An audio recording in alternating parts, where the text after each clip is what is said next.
एक राजा का किला, एक साधु का सपना और किले में 1000 टन सोना।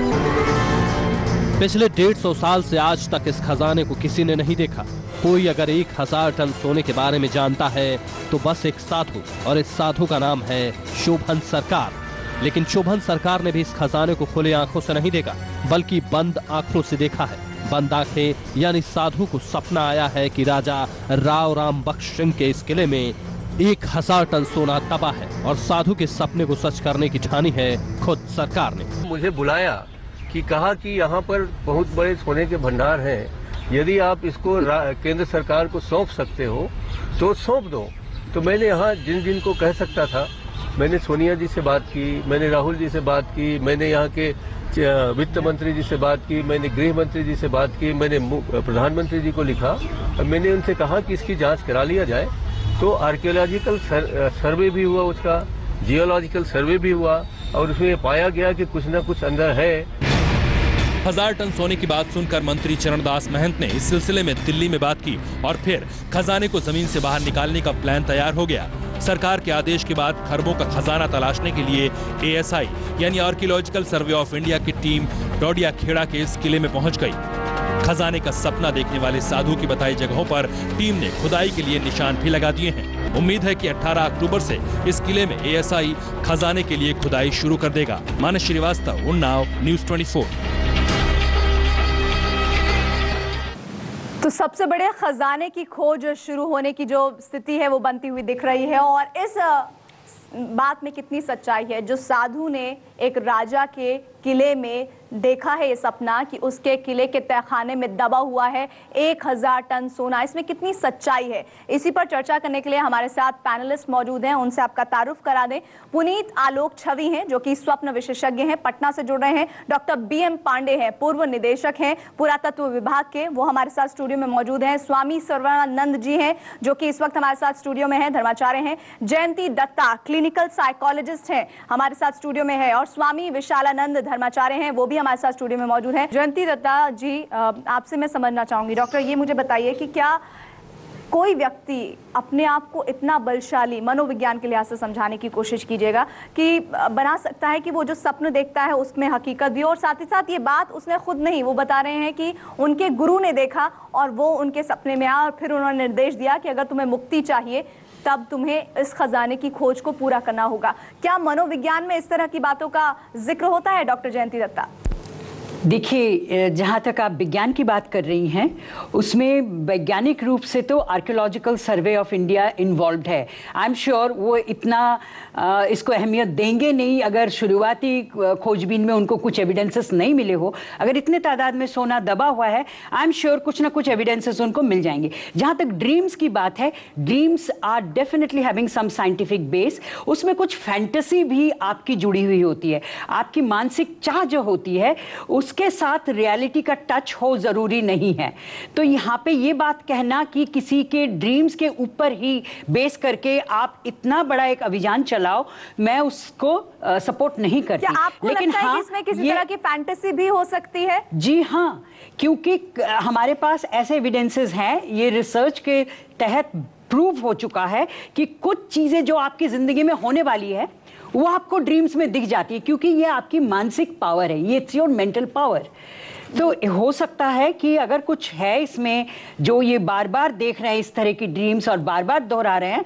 और Archaeological survey of India it's not a hanky panky organization. अगर इन्होंने हामी भरी है तो शायद वो इस पे भी नजर रखेंगे कि इसकी अहमियत कितनी। अगर वो विश्वास जता रहे हैं तो वाकई में कोई ना कोई उन्हें सबूत सुराग मिला होगा जो वैज्ञानिकता की कसौटी पर खरा उतरा होगा। स्वामी सर्वानंद जी हमारे साथ हैं। स्वामी सर्वानंद जी, क्या हमारे धर्मशास्त्र में भी इस तरह के साधु और इस तरह के हठ योगियों के बारे में जिक्र है जिनकी कही बात सच होती है, जिनका सपना सच होता है?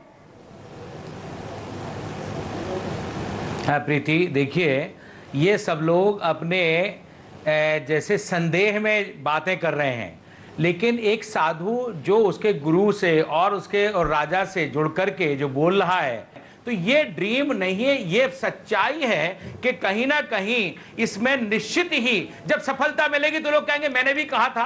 ये जब अभी तो सभी लोग शंका में, हमें डॉक्टर जयंती से बड़ा अच्छा विश्वास था कि वो ठीक चल रही है, लेकिन उन्होंने कहा कि मैं आर्कियोलॉजिकल डिपार्टमेंट पे तो विश्वास करती हूँ, लेकिन मेरे नहीं, मैंने ये नहीं कोई कहा। मुझे मतलब मैंने ये नहीं कहा। ड्रीम बहुत सत्य होते हैं। और जयंती जी, अब आप अपना पक्ष साफ करिए। जो कह रहे हैं सर्वानंद जी कि आपसे उम्मीद थी उन्हें, लेकिन आप शायद गलत डायरेक्शन में थी, लेकिन आपके मुताबिक आप कह रही हैं कि मैं बिल्कुल सही जा रही हूँ। आप अपनी बात पूरी करिए। हाँ, मेरा मानना ये है, और मैंने ये एविडेंसेस देखे हैं अपनी जिंदगी में throughout the practicing period, कि कई दफे आपको मरीज आके बोलता है मैंने ये सपना देखा, और बाकी ये सच हुआ। किसी को मैंने हैंडल किया जिन्होंने कहा मेरे को दिखता है कि मेरे घर के पास गांव में इस तरह से दबी हुई चीजें हैं, और वो बाकी उसने खुदवाया, and he was a doctor himself, तो उसको वो चीजें मिल गई। दूसरी बात जो आप जिनका जिक्र कर रही हैं, उन्होंने एक खास नाम लिया, एक खास राजा का नाम लिया और एक खास जगह चुनी। तो ये चीजें फैंटेसी लेवल से शायद जुड़ी हुई नहीं है, ये ड्रीम्स के तहत उनको ये मैसेज हो सकता मिले। नहीं, आपने कहा कि फैंटेसी भी हो सकता है, आपने जयंती जी ये भी कहा था। दूसरी बात Preeti ji, archaeological survey of India जो है किसी की फैंटेसी के ऊपर चल के वहां तक नहीं जाएगी और खुदवाई के लिए हामी नहीं भरेगी। प्रश्न तो यही है कि इतनी बड़ी संस्था, पूरा सरकार, तमाम लोग जुड़ गए हैं कि खुदाई होनी है और 18 तारीख से काम शुरू होना है। आखिर क्या, कौन से ऐसे सबूत मिले हैं? क्या ये सिर्फ और सिर्फ एक सपने पर आधारित है या फिर इसके पीछे कोई विज्ञान है? यही तो आधार है। मैं स्वामी विशालानंद जी के पास जाना चाहती हूँ, बहुत देर से कुछ कहना चाह रहे हैं। विशालानंद जी। प्रीति जी, हमारे सबकॉन्शियस माइंड में इतनी शक्ति है कि हम कॉन्शियस जो वाइब्रेशंस हैं उनको कैच करके उनको डिकोड करते हैं, और डिकोड करके हमें बहुत सारे फ्यूचर के सिग्नल्स और समाज में और देश में जो होने वाला है वो सिग्नल्स हमें पहले मिल जाते हैं। ऐसी बहुत सारी ऐसी परिस्थितियां हुई हैं जब कई बार युद्ध की परिस्थितियां बनने लगती हैं, बहुत सारे लोगों को इस प्रकार की अनुभूतियां होने लग जाती हैं कि अब कुछ अनर्गल होने वाला है, या फिर कहें कि कई बार कुछ ऐसी प्राकृतिक आपदाएं आने लगती हैं, लोगों को पता लग जाता है कि कुछ इस प्रकार की आपदाओं के कहीं पर चांसेस हैं, कहीं होने की शंकाएं हैं। तो हमारी सबकॉन्शियस माइंड में इतनी ऊर्जा है, इतनी शक्ति है।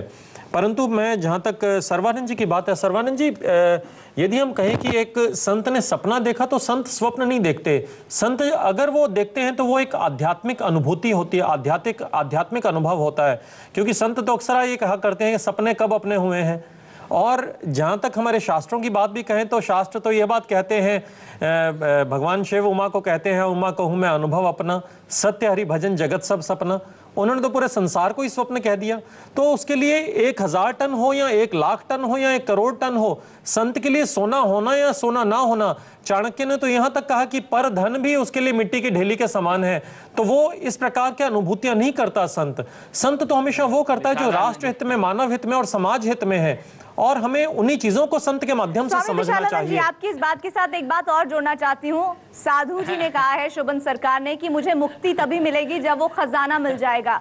सर्वानंद जी, क्या इसी तरह की बात हो सकती है? प्रीति जी, अगर सर्वानंद जी कह रहे हैं मुक्ति तभी मिलेगी जब खजाना मिल जाएगा, तो ये बात कतई उचित नहीं है, क्योंकि गीता कहती है हृदय ज्ञानान मुक्ति, हृदय में ज्ञान की अनुभूति हो जाना उसी की वही एक मुक्ति का मार्ग है, और कोई अन्यथा कोई और मार्ग नहीं है। सोना मिल जाए या ना मिल जाए, क्या फर्क पड़ता है, क्या प्रभाव पड़ता है सोने से?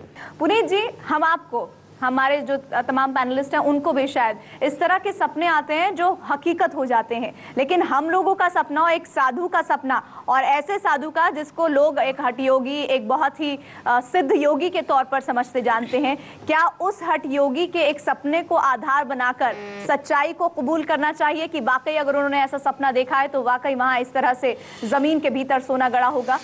अचेतन मन से चेतन मन की जुड़ने की क्रिया को स्वप्न कहते हैं। नहीं, स्वप्न कहते हैं, लेकिन क्या वो स्वप्न इस हद तक सच हो सकता है कि कोई साधु या कोई संत इस तरह की बात कहे कि एक ऐसी जगह है जहां पर 1000 टन सोना दबा हुआ है, और तमाम लोग, सिर्फ स्थानीय लोग ही नहीं, एएसआई, मंत्री, और तमाम मंत्री भी, कोई राज्य का मंत्री नहीं, केंद्रीय मंत्री चरणदास महंत जो है वो भी इस बात को यकीन कर रहे हैं। उन्होंने इस बात की जानकारी प्रधानमंत्री तक को दी है, और अब नतीजा ये है कि खुदाई होने जा रही है 18 तारीख को। उस सपने को हम इस हकीकत से जोड़कर देख रहे हैं।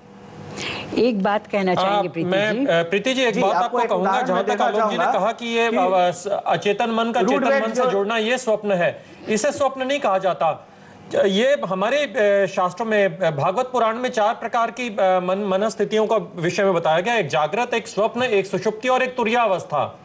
तो जो स्वप्न है वो माइंड का रेस्ट पे जाना है, और जिसकी ये आलोक जी बात कर रहे हैं उसे तुरीयावस्था कहते हैं, अचेतन का चेतनता में प्रवेश कर जाना। इसलिए ये जो बात कर रहे हैं कि स्वप्न में इस प्रकार की अनुभूतियां होना, साधु संत स्वप्न नहीं देखा करते, साधु संत व्यावहारिकता में जीते हैं, वास्तविकता में जीते हैं। डॉक्टर जयंती, कई बार ऐसा होता है जब हम सोचते हैं कि फोन की घंटी बजेगी और बज जाती है। कई बार ऐसा होता है कि कोई ऐसा शख्स जिसे हम बहुत दिल से याद कर रहे होते हैं वो सामने आ जाता है। क्या ये सपना और साधु के सपने में किसी तरह का मेल आप देखती हैं? नहीं, ये जो है ये इंट्यूशन है, ये ESP है, एक्स्ट्रा सेंसरी परसेप्शन है आपका। जो हम दिनचर्या में आम लोग सपना देखते हैं उसका सिर्फ और सिर्फ एक रिप्रेस्ड डिजायर है आपकी, उसका रिफ्लेक्शन होता है, यानी कि आपके अपचेतन मन का जो है वो रिफ्लेक्शन हो जाता है। लेकिन जो ये साधु कह रहे हैं वो कह रहे हैं कि उन्होंने एक जो फ्यूचर में आपको खनन में शायद मिले वो चीज दिख रही है। प्रीति जी, ऐसा हमारे साइंटिफिकली हमारे स्क्रिप्चर्स में बताया गया, और साइंटिस्ट ने भी, वैज्ञानिकों ने भी इसकी खोज की है कि हमारे ब्रेन में पीनियल ग्लैंड होता है जो 24 घंटे में किसी भी एक व्यक्ति का, जब वो डीप स्लीप में होता है, in the depth of his sleep, उसका एक या 2 मिनट के लिए, कुछ पलों के लिए वो एक्टिवेट होता है, जिसमें से कुछ लिक्विड, कुछ फ्लूइड सिक्रीट होता है, और उस फ्लूइड से किसी भी व्यक्ति को 24 घंटे काम करने की एनर्जी मिल पाती है। It is not food and water what we eat and drink जिससे हमें 24 घंटे काम करने की एनर्जी मिलती है। It is the fluid which secretes from pineal gland, जिसे हमारे शास्त्रों में दशम द्वार या दिव्य चक्षु भी कहा गया हमारे शास्त्र और ग्रंथों में। और जब कोई साधु ध्यान की गहन अवस्था में उतरता है, वो तुरीय अवस्था में उतरता है। मेरी बात पहले प्रीति जी सुन लीजिए, प्रीति जी मेरी बात सुन लीजिए। वो ध्यान की गहन अवस्था में उतरता है, वो उसे तुरीय अवस्था कहा जाता है। और वहां पे वो व्यक्ति जब भी ध्यान की गहन अवस्था में उतरता है तो वो पीनियल ग्लैंड को एक्टिवेट कर लेता है, ये हमारे शास्त्रों में कहा गया है। और कई बार ऐसे ही ध्यान की गहन अवस्थाओं में बहुत सारे लोगों ने इस प्रकार के अनुभव किए हैं। जैसे रामानुजन जी ने मैथ्स की थ्योरम्स जो लिखी थी वो इतनी ध्यान की अवस्थाओं में, जिसको कुछ लोगों ने कहा कि उन्होंने स्वप्न में लिखी, उन्होंने ध्यान की गहन ध्यान की अवस्थाओं में लिखी। एक जर्मन साइंटिस्ट हुए ऑगस्ट कैकुले, जिन्होंने बेंजीन का जो पूरा स्ट्रक्चर था, रिंग शेप्ड स्ट्रक्चर था, उन्होंने एक सांप को अपनी पूंछ खाते हुए देखा था, वहां से उन्होंने बेंजीन का स्ट्रक्चर को खोज की। नील बोहर ने बोहर थ्योरम, जिसको फिजिक्स में हम पढ़ते हैं, एटॉमिक स्ट्रक्चर, उन्होंने ध्यान की गहन अवस्था में खोज निकाला। इसी विषय पर आगे बढ़े तो ज्यादा बेहतर होगा, और इसी के साथ एक ब्रेक के लिए भी मुझे रखना होगा। सर्वानंद जी, आपके पास भी लौटूंगी, बहुत देर से आप कुछ बोलने का इंतजार कर रहे हैं, लेकिन उससे पहले मुझे रुकना होगा कुछ ही पलों के लिए। फौरन हो रहे हैं हाजिर। नहीं प्रीति, मेरी बात सुनो ना। देखिए, इस साधु ने एक अपनी तरीके से बता करके उसने एक ही बात कही है कि देखिए मेरे ने जो स्वप्न देखा है वो हमारे अनुसार ये है।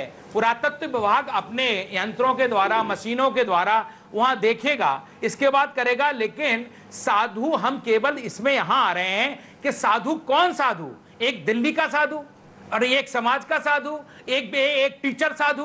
और आज के समय में जो साधुता की परिभाषा है, जो साधु अगर है जिसने कभी अपना फोटो तक नहीं खिंचवाया है, आपके इतना बड़ा चैनल में जिसने अपना सब कुछ दिया, इसके बाद भी वो चैनल से बचा है। फिर विशालानंद जी महाराज हमारे परम पूजनीय, परम आदरणीय 1008, जो ये कह रहे हैं कि जागृत, स्वप्न, सुषुप्ति, तुरीया, ये तुरीया अवस्था की अवस्थाओं को अगर वेदांत में जाएंगे तो प्रस्थानत्रय की बात करके, मैं भी वेदांताचार्य हूं महाराज और महामंडलेश्वर हूं, तो लेकिन जयंती और जो हमारा पटना से स्वप्न विशेषज्ञ है वो बिल्कुल शास्त्रीय बात कह रहा है।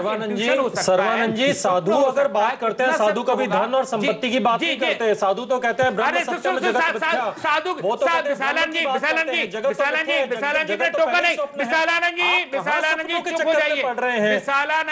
विशालानंद जी सब, विशालानंद जी चुप हो जाइए। मैं जो बात है बिल्कुल व्यावहारिक कीजिए की बात कर रहा हूं, और ग्रंथ जो है बड़ी व्यावहारिक बात, बहुत प्रैक्टिकल बात करते हैं। अरे महाराजा बात और कहना चाहूंगा कि जहां तक बात है आर्कियोलॉजिकल सर्वे ऑफ इंडिया की, अभी आपके रिपोर्टर ने बताया कि ये 1857 के समय का धन पड़ा हुआ है। अरे अगर 100 साल से पुराना हो गया वो तो वैसे ही आप प्रयोग नहीं कर सकते। अगर वो 100 साल से पुराना हो गया, आप देश के लिए उसको पहले वैसे ही प्रयोग नहीं कर सकते, तो वो तो सरकार की संपत्ति में चला जाएगा। तो धन के होने का लाभ क्या? रोकना पड़ेगा। सर्वानंद जी कहिए। हाँ, देखिए एक बता दूं, ये बहस का समय नहीं है। जिस तरह से बोल रहे हैं, एक साधु के कहने पर ही पुरातत्व विभाग वहां गया, विशालानंद के कहने पर नहीं गया। वो जो साधु है वो तपस्वी है, वहां बैठा है। अगर किसी को, जैसे हिमालय में एक साधु को इंट्यूशन हुआ कि धारी देवी को वहां से ना उखाड़ा जाए, लेकिन 16 जून 12:30 बजे जैसे ही वहां धारी देवी मंदिर की शिला के ऊपर जब वो किया, सर्वानंद जी आपको रोकना पड़ेगा। कितना बड़ा हुआ ये है कि ऐसा नहीं है कि शोभन सरकार जैसे सिद्ध पुरुष आज के जमाने में नहीं है, तो सिर्फ और सिर्फ शोभन सरकार के इस स्वप्न पर ही क्यों यकीन किया जाए? बहुत सारे और भी हठ योगी, सिद्ध योगी पुरुष हैं हमारे समाज में। और प्रश्न ये है कि क्या एक ऐसे व्यक्ति जो कि सिद्ध योगी हम मान लेते हैं, जो हठ योगी है, उनकी इस बात पर यकीन करके, उसे वैज्ञानिकता के आधार पर सच मानकर एएसआई जैसी संस्था वहां खुदाई के लिए पहुंच जाती है? वहां के एक केंद्रीय मंत्री ये कहते हैं कि खुदाई होनी चाहिए, प्रधानमंत्री तक बात पहुंचाई जाती है। प्रश्न ये है कि उस साधु की बात पर क्यों इतना भरोसा किया जा रहा है? हम चर्चा को आगे बढ़ाएंगे इसी पहलू के जरिए ही, लेकिन उससे पहले हमें रुकना होगा एक छोटे से ब्रेक। देखिए प्रीति,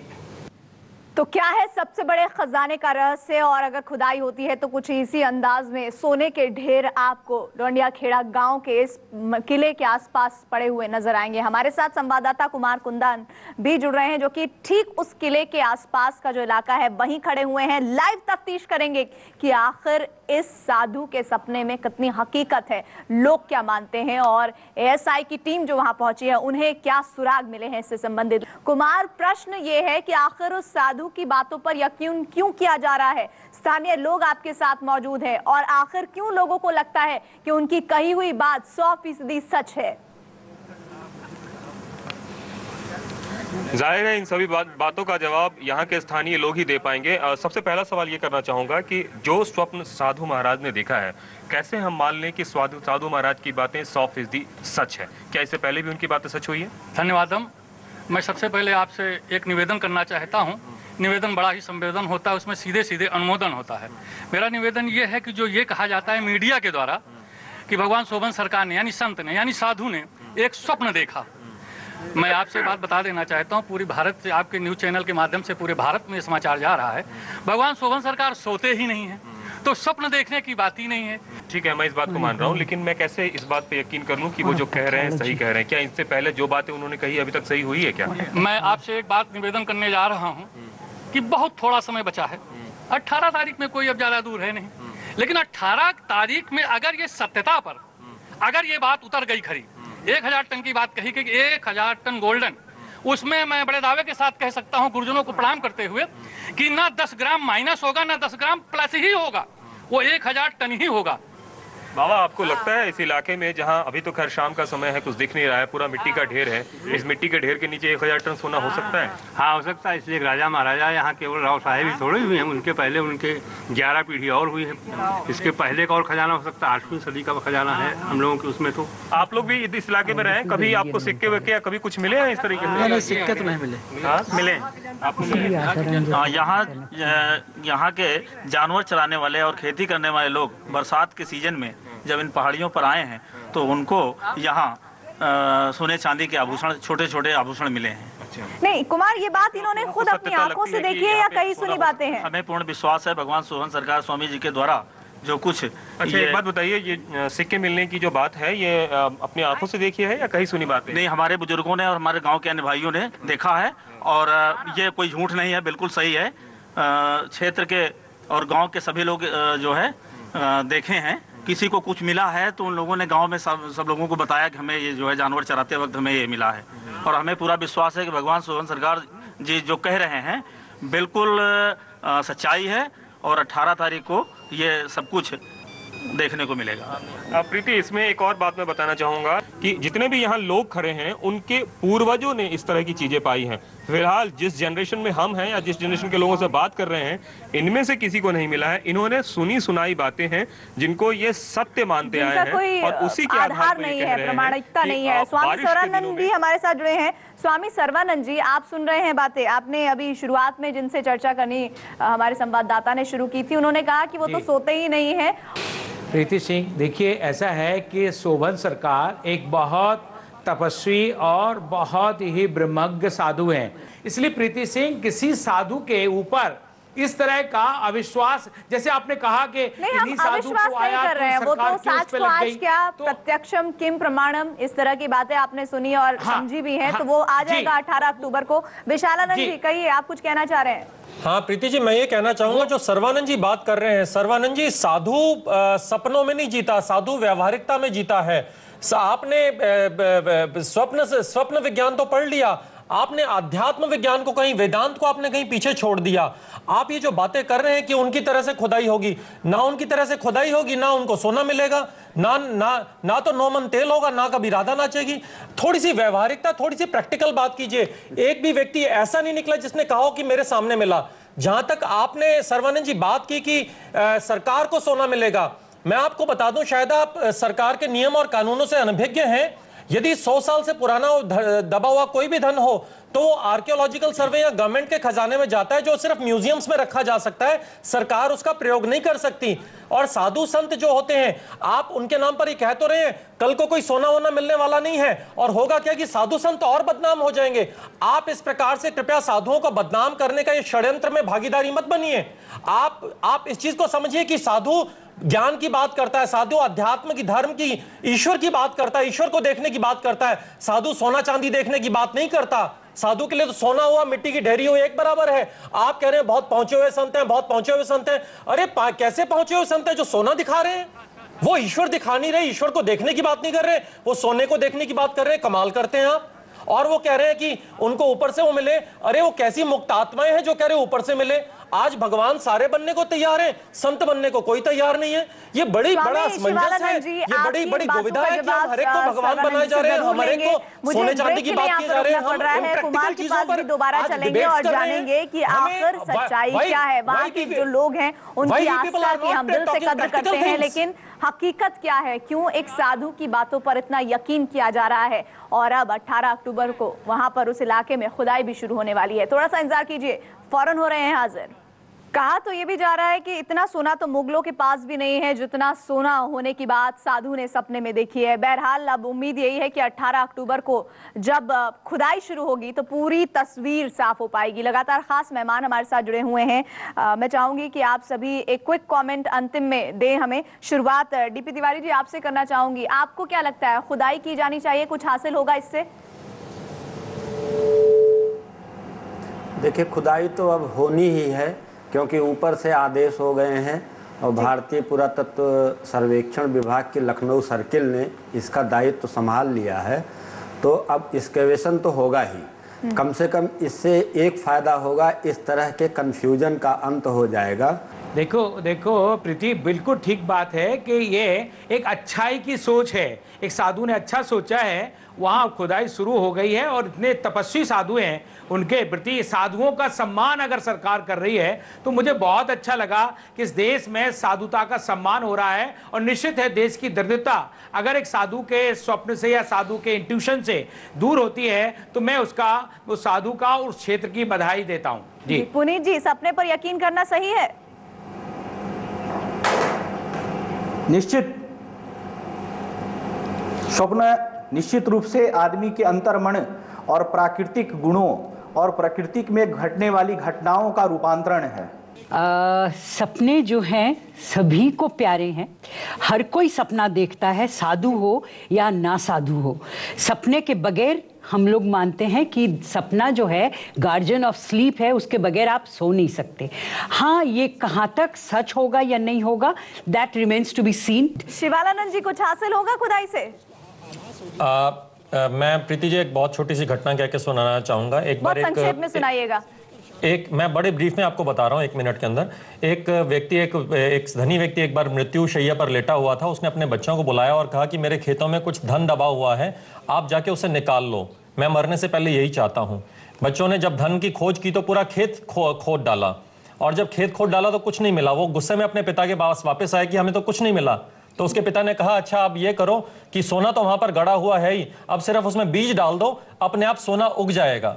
तो सिर्फ ये करना था, ये जो खुदाई हो रही है ये इसी में यही इसका परिणाम आएगा। लेकिन मंशा अच्छी है और इस मंशा को एक सकारात्मक रूप एएसआई देने जा रही है, जिसके लिए हमें सबको इस बात का स्वागत करना चाहिए। कुमार, आप भी लगातार जो रिपोर्ट्स हैं हम तक पहुंचाते रहिए। धन्यवाद आप सभी खास मेहमानों का, कुमार आपका भी। और इसी के साथ ही इस बहस को यही विराम देते हैं।